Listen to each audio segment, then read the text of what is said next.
week-end dernier a été marqué par les kermesses de l'école élémentaire de Djabir et de celle de Sainte-Benoît de Néma.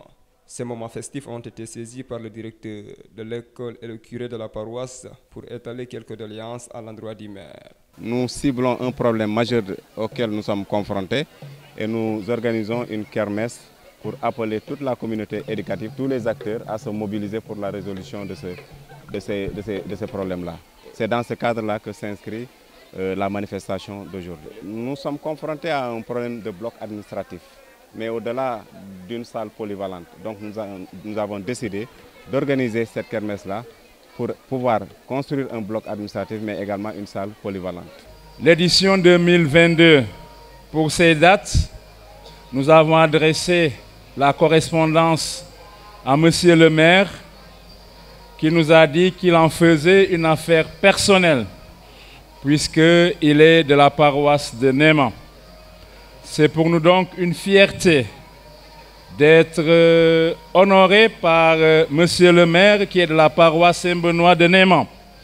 C'est vrai que des obligations professionnelles ont fait qu'il soit absent de la région, mais il est de tout cœur avec nous et on m'a signifié qu'il envoyait une délégation pour le représenter. Alors, au nom de la paroisse Saint-Benoît de Néma, nous vous souhaitons la bienvenue et nous vous exprimons toutes nos reconnaissances, toutes nos profondes gratitudes à l'endroit de notre maire. Vous lui transmettrez la joie de la communauté chrétienne de Saint-Benoît d'être cette première paroisse qu'il parraine en tant qu'autorité officielle, puisque depuis les élections, je crois qu'au sein de l'Église, c'est la première manifestation officielle d'une kermesse que notre maire parraine. En tout cas, nous avons la joie d'être honorés par Monsieur le maire. Comme vous le savez, une kermesse, c'est un grand événement par lequel la paroisse cherche des fonds pour faire face aux projets financiers de la paroisse.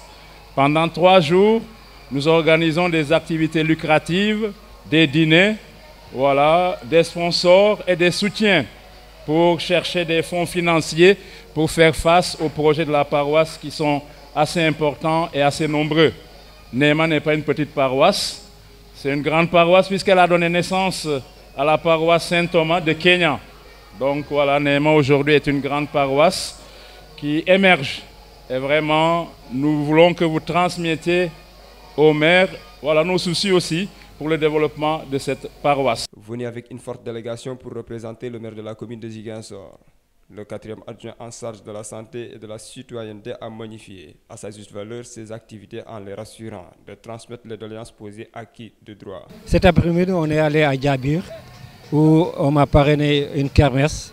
J'étais accompagné des adjointes. Donc on est allé présider une kermesse organisée par le CGE de l'école de Djabir. Donc ça a été une grande réussite et nous avons été très bien accueillis par les populations et les organisateurs de la kermesse. Ensuite, on est venu au niveau de la kermesse de Saint-Benoît qui représentait le maire qui est le parrain de la kermesse. Ici, comme vous le savez, là, il est une tradition que cette kermesse soit parrainée par la mairie de Ziguinchor, en l'occurrence le maire lui-même. Mais puisque le maire est en déplacement, nous sommes venus avec une délégation constituée des adjoints au maire que je viens de citer tantôt, représenter le maire, avec aussi des conseillers municipaux et aussi nos homologues du conseil départemental qui sont là avec nous, représenter les 2 institutions au niveau de la kermesse de Ziguinchor, de Saint-Benoît. Oui, on a bien noté les doléances, nous les transmettrons à qui de droit et j'espère que le maire fera de tout ce mieux sur les moyens de la municipalité pour venir en aide à la kermesse, à la paroisse Saint-Benoît et aussi à l'école de Djabir où aussi des doléances ont été posées. En tout cas, je félicite les organisateurs, que ce soit à Djabir ou ici à Néma. En tout cas, ça a été une bonne réussite et je pense que c'est des initiatives à saluer parce que ces activités permettent quand même comité au comité de gestion de ces écoles de pouvoir avoir des fonds pour quand même participer à la gestion de l'école. Parce qu'on ne peut pas tout attendre des services publics. Il faudrait aussi que les populations essaient de contribuer à la gestion de leur établissement. Tout à fait, mais la mairie, on sait que l'éducation est une compétence transférée. Donc la mairie fera de ce mieux selon ses moyens pour accompagner ces établissements-là. Pour rappel, ces fêtes sont des moments traditionnellement très attendus par les familles et les élèves. Elles permettent de terminer l'année avec des jeux, danses et des repas.